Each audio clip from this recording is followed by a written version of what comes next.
Shalom, shalom, shalom. Kita berjumpa lagi dalam Pray From Home. Dan sebelum kita merenungkan firman Tuhan, membaca firman Tuhan, mari kita sama-sama siapkan hati untuk berdoa terlebih dahulu. Bapa, dalam nama Yesus kami menyiapkan hati untuk firman-Mu. Kami menyadari bahwa firman-Mu adalah pelita buat kaki kami dan terang buat jalan kami. Dan biarlah kami belajar dari firman-Mu, dan kami mau belajar untuk melakukannya dalam nama Yesus. Amin. Nah, malam ini saya akan sharing tentang esensi atau gengsi. Dari Yakobus 4 ayat yang ke-10, tapi saya baca dari Yakobus 4 ayat yang ke-7 supaya lebih lengkap. Yakobus 4 mulai ayat 7 sampai 10. Karena itu tunduklah kepada Allah dan lawanlah iblis, maka ia akan lari daripadamu. Mendekatlah kepada Allah, dan ia akan mendekat kepadamu. Tahirkanlah tanganmu, hai kamu orang-orang berdosa, dan sucikanlah hatimu, hai kamu yang mendua hati. Sadarilah kemalanganmu, berdukacita dan merataplah. Hendaklah tertawamu kamu ganti dengan ratap, dan sukacitamu dengan dukacita. Rendahkanlah dirimu di hadapan Tuhan, dan Ia akan meninggikan kamu. Sekali lagi, rendahkanlah dirimu di hadapan Tuhan, dan Ia akan meninggikan kamu. Apa yang membuat seseorang itu mempertahankan gengsinya? Harga diri. Dan apa yang Anda pilih? Mana yang Anda pilih? Esensi atau gengsi?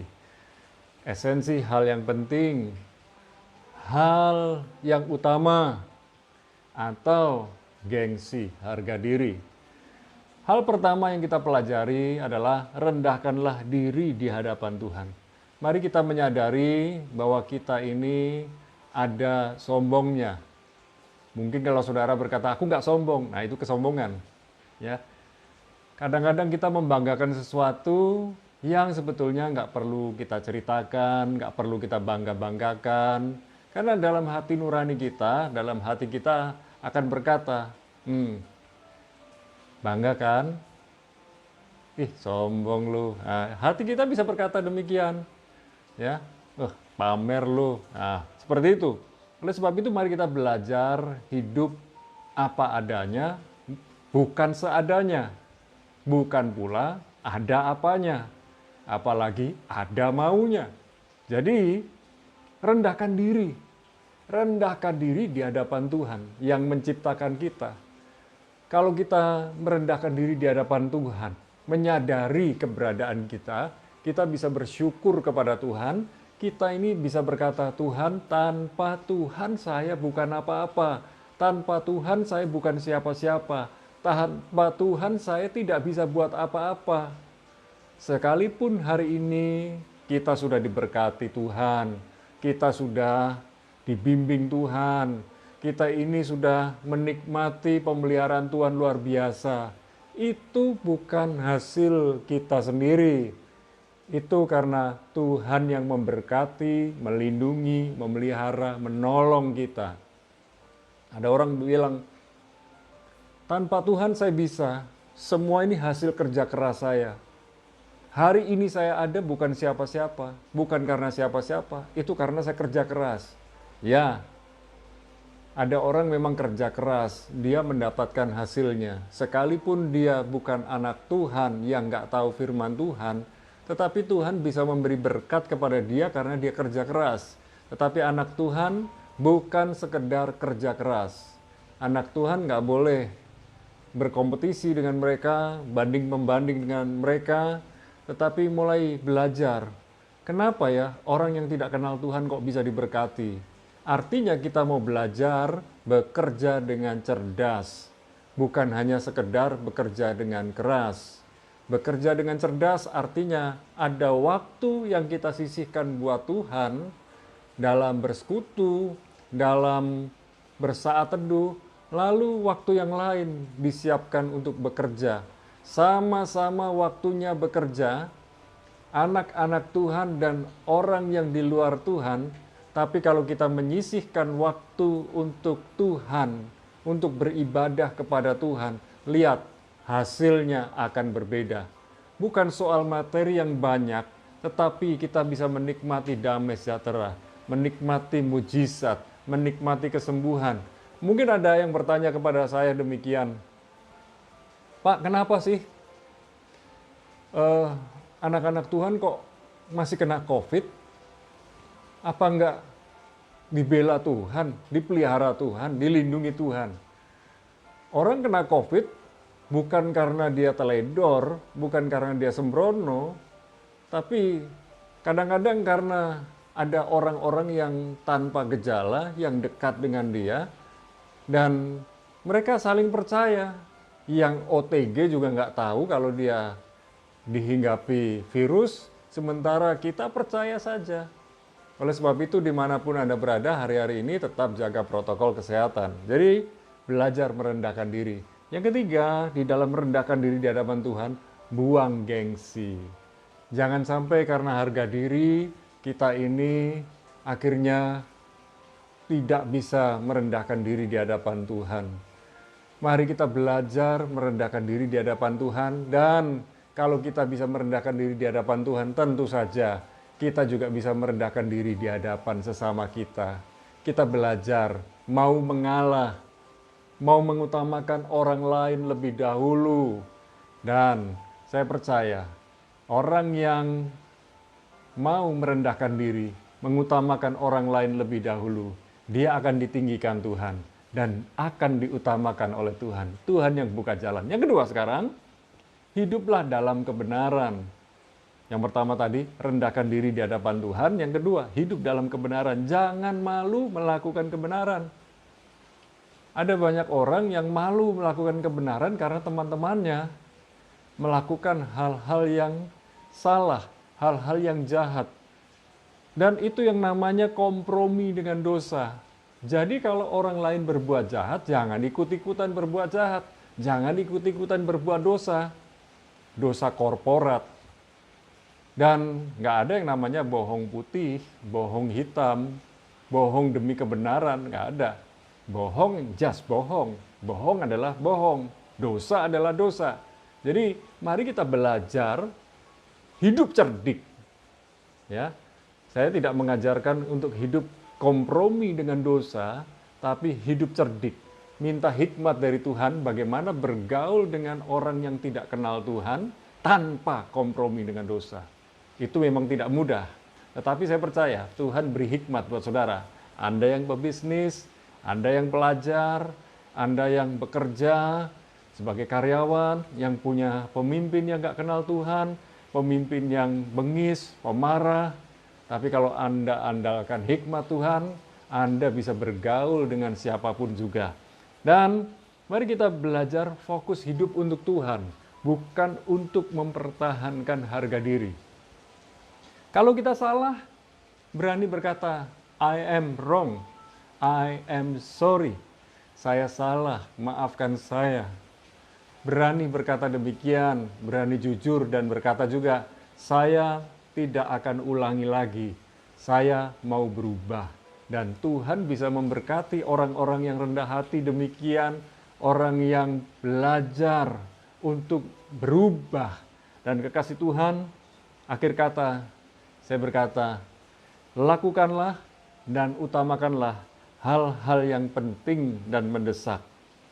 Buang segala gengsi dan lakukan kebenaran. Saya percaya kita bisa lakukan hal-hal yang esensi dalam kehidupan kita. Kita tidak membuang Yesus, kita tidak mengesampingkan Yesus, kita tetap mengutamakan Yesus. Dan saya percaya, waktu kita membuang gengsi kita, Tuhan yang akan mempertahankan harga diri kita. Tuhan yang membela harga diri kita. Tuhan Yesus memberkati, mari kita berdoa bersama. Bapa, dalam nama Yesus kami berdoa, biarlah anak-anak Tuhan tetap kokoh, tetap kuat, tetap komitmen di dalam Tuhan, mempertahankan Tuhan dalam dirinya, tidak meninggalkan Tuhan, tidak mengesampingkan Tuhan, demi gengsi, demi sesuap nasi. Dan kami berdoa Tuhan, biarlah malam ini roh kami, jiwa kami, tubuh kami diingatkan lagi ditegur, dan diperingatkan, serta dihiburkan. Malam ini kami mau berubah, makin hari makin dekat dengan Tuhan, punya waktu saat teduh dengan Tuhan, dan kami percaya Tuhan yang buka jalan buat kami, Tuhan yang beri hikmat buat kami, Tuhan tambahkan kecerdasan buat kami, dan Tuhan memberi kecerdikan kami di tengah-tengah kumpulan orang-orang yang tidak mengenal Tuhan. Malam ini kami menyerahkan roh jiwa tubuh kami dalam tangan Tuhan. Pimpin hidup kami ya Tuhan. Hamba berdoa buat para kekasih Tuhan yang hari-hari ini sedang mengalami sakit, baik sakit COVID-19, yang isolasi mandiri, dan yang ada terbaring di rumah sakit. Kami berdoa ya Tuhan, Tuhan menyembuhkan, menjamah mereka semua. Tak lupa kami berdoa buat Mami Wati, Vika, Dio, Vero, Anya, Ani, Ainun yang sedang ada di Batu, mereka yang sedang isolasi mandiri, dan kami juga berdoa buat kekasih Tuhan yang lain yang sedang mengalami COVID-19, Tuhan menyembuhkan mereka. Di dalam nama Yesus, bilur Yesus menyembuhkan mereka, memulihkan mereka segera. Kami berdoa buat Dedi Paulus yang ada di Solo, Tuhan menyembuhkan, memulihkan kesehatannya, dan kami percaya bilur Yesus menjamah menyembuhkannya. Dan kami juga berdoa buat Pak Slamet yang ada di Jajak, yang mengalami stroke, Tuhan menyembuhkan, memulihkan stroke-nya. Tak lupa kami bersyukur kepada Tuhan buat Ama Maria yang sudah keluar dari rumah sakit di Singapura, yang sudah tinggal di apartemen, yang sedang belajar jalan, dan kami percaya Ama Maria makin sehat, makin kuat, makin diberkati oleh Tuhan, kesehatannya dan keturunannya pula. Kami berdoa buat Pak Daud yang ada di Surabaya, Tuhan memberkati hidupnya, mempersiapkan rencana mantu, acara pernikahan buat anaknya, dan kami berdoa buat kesehatan Pak Daud. Tuhan menyembuhkan diabetesnya, menyembuhkan sakit di matanya, dan kami percaya Tuhan menolong Pak Daud. Dan kami juga berdoa buat Saudara Lukas yang ada di Surabaya, Tuhan memberikan hati yang tenang, kekuatan, penghiburan, dan pertolongan. Kami juga berdoa buat kekasih Tuhan yang lain yang hari-hari ini sedang bingung, takut, kecewa, bahkan kehilangan pekerjaan, kehilangan kepercayaan diri. Kami berdoa, Tuhan menolong mereka, Tuhan memberkati, menjamah mereka. Dan tak lupa kami juga berdoa buat para kekasih Tuhan dan rekan-rekan, saudara-saudara yang hari-hari ini sedang mengalami bencana alam di berbagai kota, di berbagai pulau, di Indonesia khususnya.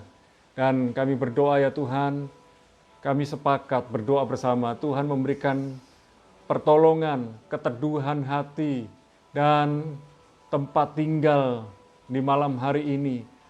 Makanan yang cukup di malam hari ini, bahkan penyediaan Tuhan di hari esok. Kami bersyukur perlindungan-Mu sungguh nyata, dan kami berdoa Tuhan, ampuni negeri Indonesia, pulihkan negeri Indonesia, biarlah tidak ada bencana-bencana yang lain lagi. Terima kasih ya Tuhan, kami bersatu berdoa buat para karyawan dan para pengusaha di berbagai bidang pekerjaan mereka masing-masing, baik di toko, di gudang, di apotek, di perhotelan, di rumah makan, di bidang peternakan, pertanian, perkebunan, pariwisata, dan usaha-usaha pekerjaan yang lain termasuk dealer motor, dealer mobil. Dan kami percaya Tuhan, semua pekerjaan yang dikelola oleh anak-anak Tuhan, baik sebagai karyawan maupun pengusaha, Tuhan sudah memberkati, melindungi, membela, menolong mereka semua. Terima kasih Bapa. Kami juga berdoa buat bangsa negeri Indonesia. Di bawah kepemimpinan Jokowi yang sudah melakukan vaksinasi COVID-19, kami berdoa, biarlah vaksin COVID-19 semakin tersebar di seluruh Indonesia dan terjadi percepatan vaksinasi COVID-19 sehingga terbentuklah herd community, kekebalan komunitas terhadap COVID-19. Kami berdoa ya Tuhan, negeri Indonesia aman, tertib, damai, sejahtera. Dan biarlah aparat militer yang ada, TNI dan Polri, dipakai Tuhan untuk mengawal negeri ini, menjaga keamanan ketertiban negeri ini. Malam ini ya Tuhan, kami mau bersyukur senantiasa kepadamu.